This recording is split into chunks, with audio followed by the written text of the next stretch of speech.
Hello, everyone, and welcome back.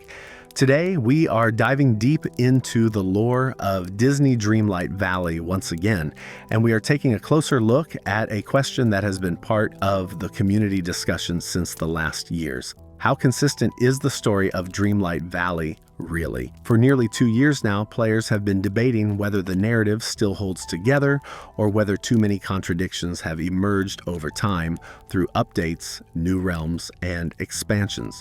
Many feel that the lore has become less clear and that certain developments or character statements no longer fully align with one another. And this is exactly where today's video begins.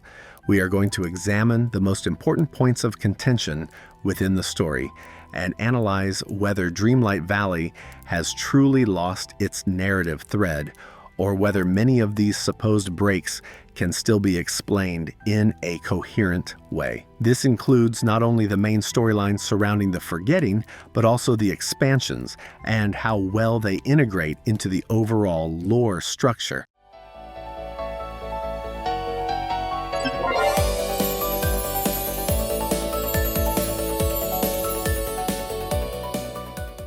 Before we go any further, there is one crucial thing we need to keep in mind.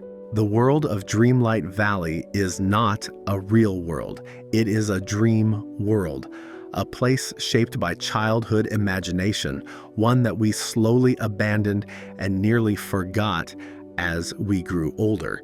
This is something the main story makes very clear. Our past self is responsible for causing the forgetting. As a result, the positive memories of our childhood and the characters connected to them, such as Mickey, Merlin, Ariel, and many others, seek refuge within the valley and the dream castle. The villains, however, are different.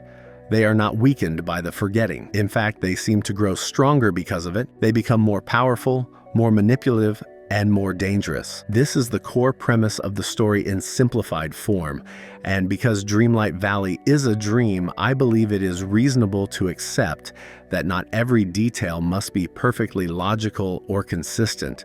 Dreams rarely are.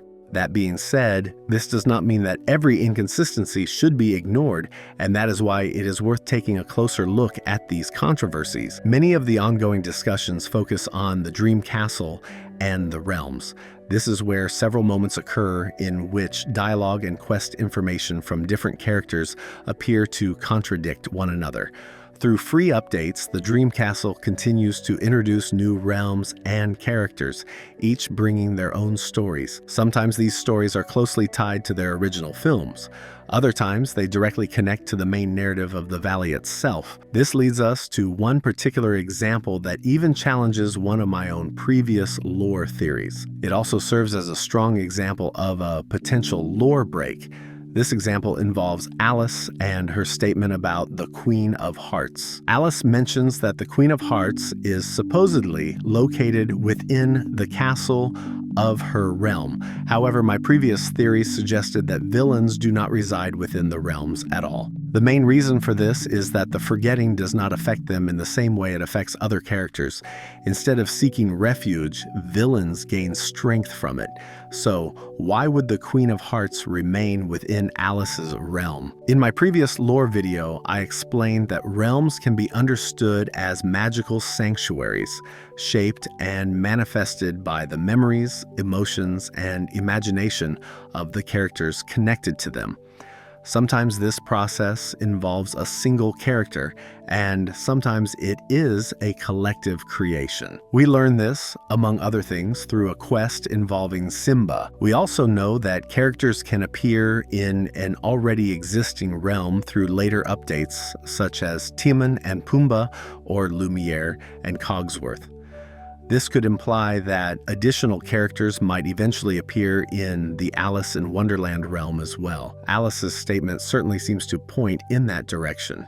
However, there is another interpretation that may be far more consistent with the existing lore. It is entirely possible that the Queen of Hearts is not physically present in the realm at all, but instead exists only as part of Alice's memory. The Queen of Hearts is a key element of Alice's experience in Wonderland. She could have been subconsciously manifested by Alice herself within the realm. The same question applies to the talking flowers and the card soldiers. Are these independent beings, or are they simply projections as well? It is even possible that Alice has not seen the Queen of Hearts at all since arriving in the realm. She may simply assume that the Queen is still in the castle, viewing the situation through the lens of her past memories. At the moment, this is the explanation that makes the most sense to me. That said, I would not completely rule out the possibility of a future plot twist from Gameloft. With the information we currently have, however, it does not seem logical that the Queen of Hearts would seek refuge within the realm. If you are interested in the broader role of villains within the lore, feel free to check out my other video on the topic, where I explore this aspect in much more detail. Another commonly discussed controversy can be found in Aladdin's realm. Shortly before Jasmine decides to join us in the valley, she mentions that she wants to say goodbye to her father and to Raja. At the same time, we learn through Mulan that villagers who leave their realms cannot simply return without risking the loss of their memories.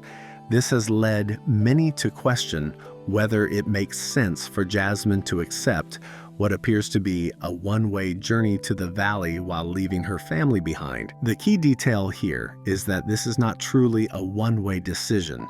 Villagers are able to return to their realms.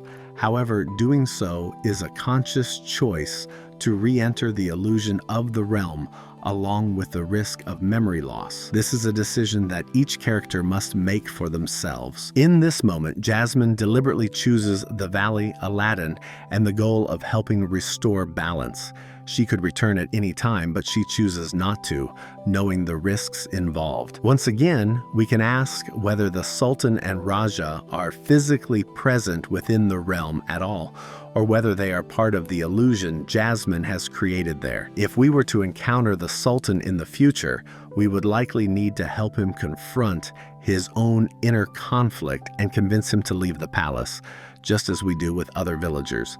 For many of them, the realm is the only reality they initially recognize. Finally, I want to address the expansions, as it is often argued that many lore theories apply to the main story, but fail when it comes to the additional content. The forgetting exists only within the valley. So why do we not see night thorns on the Eternity Isles, the Wish Blossom Ranch, or in Storybook Vale? The origin of the forgetting lies within the valley itself. It is triggered by the disappearance of the Orbs of Virtue, magical artifacts that embody fundamental virtues and protect the valley from being consumed by the forgetting. This process is gradual. It spreads slowly rather than appearing all at once. When our avatar arrives in the valley, the forgetting is already widespread, but it has not fully consumed everything.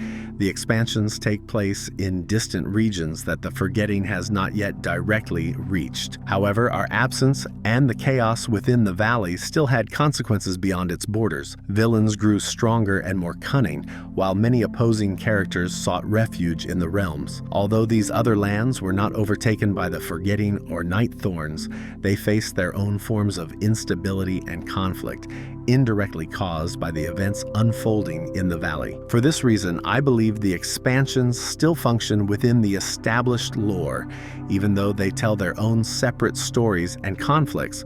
These are, in my view, the most significant inconsistencies within the lore and the ways in which they can be explained using the information we currently have. Unfortunately, we are receiving very little new lore content at the moment that directly addresses or resolves these open questions. That is exactly why speculation and discussion remain so interesting. What do you think? Do these interpretations make sense to you, or do you have entirely different perspectives? Perhaps you have noticed a detail that I may have overlooked. Feel free to share your thoughts in the comments. I genuinely enjoy reading every message. Before we wrap up, I want to take a moment to say thank you. In a very short amount of time, an incredibly kind and engaged community has formed here, and with the last video, we reached over 1,000 subscribers. Thank you so much for your support, your ideas, and the thoughtful discussions. I am truly excited for what comes next.